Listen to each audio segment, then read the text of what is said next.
बहुत सारी press conferences हमने नेशनल स्ट्रेटजी को लेके की हैं। आज हम बिल्कुल एक राजनीतिक विषय को लेके आपके सामने आए हैं।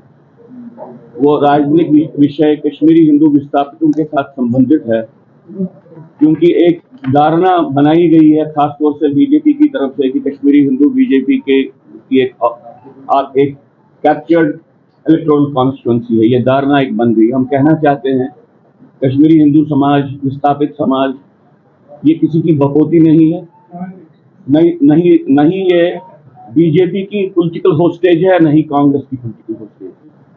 हमने पिछली प्रेस कॉन्फ्रेंसेस में भाजपा सरकार की सिक्योरिटी पॉलिसी को लेकर बहुत कहा है। आज हम इस विषय को क्लियर करना चाहते हैं कि हम नहीं समझते हैं कि भाजपा सरकार के आने के बाद कश्मीरी हिंदू विस्थापित की परिस्थिति किसी भी सूरत में कहीं पे बदली है।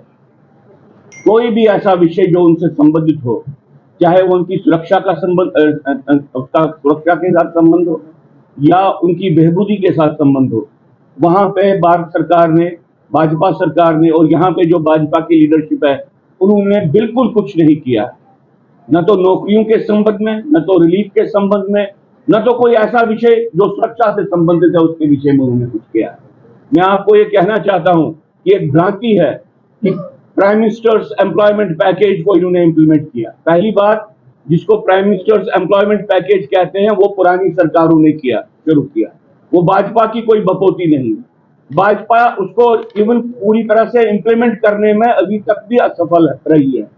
दूसरी बात, वो कोई एम्प्लॉयमेंट पैकेज नहीं है, एक किस्म से बंधुआ मजदूरों को तैयार करने की एक पॉलिसी थी।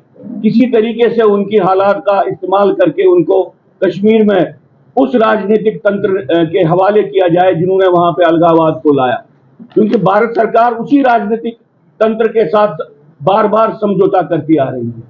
ये लोग, न तो इनको पेंशन की कोई सुविधा है, न तो इनको ट्रांसफर की कोई सुविधा है ऐसे एम्प्लॉइज की, और न तो इनको कोई कैरियर प्रमोशन की सुविधा है।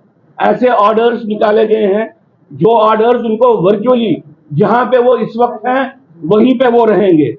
तो मैं समझता हूं कि टोटलिटी में एम्प्लॉयमेंट पॉलिसी नहीं, एक बंधुआ मजदूरों की पॉलिसी है। किसी तरह से उनको वहां पे कश्मीर के राजनीतिक तंत्र के हवाले करने की एक पॉलिसी है। रिलीफ के मामले में भी पिछले 10 साल में, और रिलीफ में आपको कहना चाहता हूं एक छोटे से वर्ग को मिलता है। जो कश्मीर से हिंदू समाज विस्थापित हो गया उसमें से एक स्मॉल परसेंटेज जो कैंपों में प्रमुखता से जाती है उनको रिलीफ मिलता है। और महंगाई का सवाल छोड़िए, बाकी सारी चीजें जो होगी उनके लिए बिल्कुल एक निष्ठुर बन के खड़ी है ये सरकार, और उनके लिए कुछ नहीं किया। जम्मू में ऐसे लोग जो घर के बगैर हैं, उनके लिए जब कोई प्रोग्राम आता है तो अंदर से ही भारतीय जनता पार्टी के भीतर लोग उसको रोकने की कोशिश करते हैं। जो ये भ्रम है कि भारतीय जनता पार्टी बहुत जबरदस्त कश्मीरी हिंदुओं के लिए करी, हम कश्मीरी हिंदुओं का ये एहसास बिल्कुल नहीं है।